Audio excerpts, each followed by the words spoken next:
सभी को नमस्ते। आज हम सरल क्रिस्टलीय संरचनाओं के बारे में बात करेंगे। तो जैसा कि आप लोग जानते हैं कि क्रिस्टल संरचनाएं जो है वो 3 प्रकार की होती है। सरल घनीय क्रिस्टल संरचना, अंतः केंद्रित घनीय संरचना और फलक केंद्रित घनीय क्रिस्टल संरचना। इन तीनों में से आज हम सरल घनीय क्रिस्टल संरचना के बारे में बात करेंगे।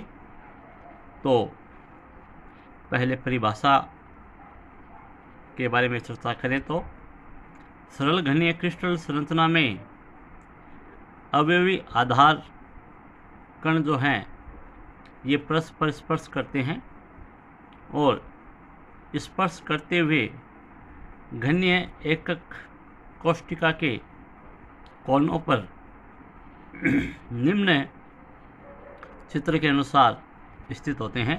जैसा कि इस चित्र में दिखाया गया है कि ये आपकी सरल घनीय क्रिस्टल संरचना है और इसके प्रत्येक कोने पे प्रत्येक कोने पर एक आधार कण है। इस प्रकार ये जो एक भुजा है, ये एक भुजा 2r त्रिज्या के बराबर है। ये जो गोले बने हुए हैं, इन गोलों की त्रिज्या यदि r ले लें तो इस घन की भुजा जो है वो 2r के बराबर होगी। इसके एक फलक को यहाँ दिखाया गया है इस प्रकार। एक फलक पे इधर आपके 4 जो है एक वर्ग का चौथाई भाग है और 4/4 भाग आपको इधर दिखाई दे रहे हैं। तो इस प्रकार आपकी सरल घनीय क्रिस्टल संरचना होती है। अब यदि बात करें अपन सरल घनीय क्रिस्टल संरचना में समन्वय संख्या की, तो क्रिस्टल की जालक संरचना में किसी परमाणु के चारों तरफ स्थित निकटतम परमाणुओं की जो कुल संख्या होती है वह संख्या समन्वय संख्या कहलाती है। सरल घनीय क्रिस्टल संरचना के लिए समन्वय संख्या जो है वो 6 होती है। अर्थात सरल घनीय क्रिस्टल जालक संरचना में किसी परमाणु के चारों तरफ निकट स्थित परमाणुओं की कुल संख्या जो है वो 6 होती है। इसके बाद यदि अपन बात करें जालक नियतांक की, तो यदि सरल घनीय एकक कोशिका का जालक नियतांक a होता है तो यह जालक नियतांक a जो है यह उस दूरी के बराबर होती है जो दूरी 2 परमाणुओं के केंद्रों के बीच की दूरी के बराबर होती है। जैसा कि हमने यहाँ चित्र में देखा है, ये जो दूरी है a ये 2r के बराबर है। तो यहाँ सरल घनीय क्रिस्टल संरचना में जालक नियतांक a जो है वो 2r के बराबर होता है। इसके बाद यदि एकक कोशिका के आयतन के बारे में बात करें तो एकक कोशिका के आयतन का सीधा सीधा फॉर्मूला है, आयतन a क्यूब होता है, क्योंकि घन है तो तीनों भुजाएं समान होगी। a होगी, a क्यूब हो गया, a की वैल्यू 2r है तो 2r रखते ही एकक कोशिका का आयतन हमें मिल गया है 8r क्यूब।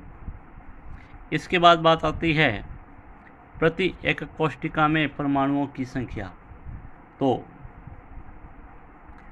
सरल घनीय जालक के कोनों पर स्थित प्रत्येक परमाणु 8 एकक कोशिकाओं में साझेदारी करता है।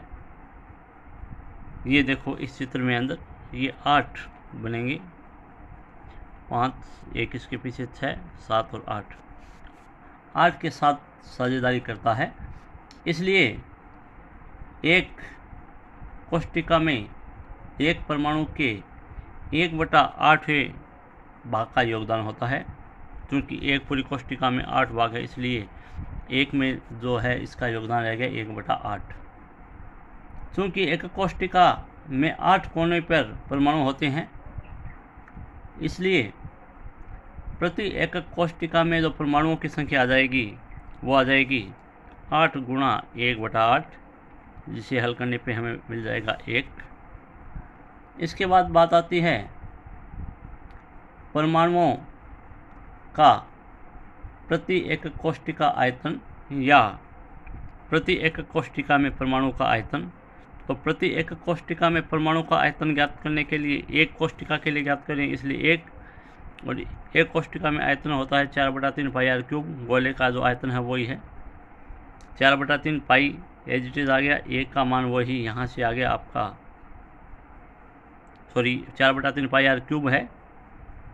आर की जो वैल्यू है वो a/2 है, तो a/2 रख दी है, हल कर लिया है। π/6 a क्यूब आ गया आपका। इसके बाद आपका आता है संकुलन गुणांक, पैकेजिंग फैक्टर। तो संकुलन गुणांक का सूत्र जो है वो होता है एकक कोष्टिका में परमाणु का आयतन बटे एकक कोष्टिका का आयतन।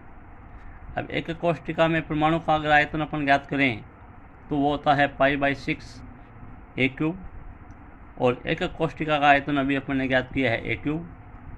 इसको अगर हल करते हैं तो संकुलन गुणांक का मान हमें π/6 प्राप्त होता है, जिसे 0.52 या प्रतिशत में लिखे तो 52% आता है। तो इस प्रकार सरल घनीय क्रिस्टल संरचना के लिए संकुलन गुणांक जो है उसका मान आता है 52%। इसके बाद यदि अपन बात करें अभाज्य कोष्टिका के मूलभूत सदिश की, तो इसके मूलभूत सदिश जो ABC है वो 3 होते हैं, और तीनों में A भुजा जो है वो बराबर है। तो A सदिश का माना जाएगा AI कैप, B सदिश का माना जाएगा AJ कैप, और C सदिश का माना जाएगा AK कैप। तो ये तीनों जो है वो अभाज्य कोष्टिका के मूलभूत सदिश कहलाते हैं। यदि अभाज्य कोष्टिका का आयतन ज्ञात करना है तो ये फॉर्मूला हमने पहले पढ़ा था A.B×C। इसमें A, B और C सदिशों तीनों के मान रख देते हैं, एक कॉमन आ जाता है बाहर, और एकांक सदिशों का त्रिगुणा हो जाता है I.J×K। इसको सॉल्व करने पे हमें 1 मिलता है। तो अभाज्य कोष्टिका का जो आयतन है वो हमें मिल जाता है a क्यूब। तो इस प्रकार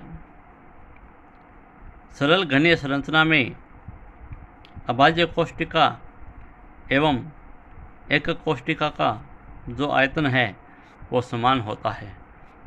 तो यहाँ हमने आज सरल घनीय क्रिस्टल संरचना के बारे में बात की। इसके PDF में आपको भेज दूंगा। ये अपन रिवीजन के तौर पे इसको ले रहे हैं, तो आप इस वीडियो से जो लाभ उठाइएगा। Thank you.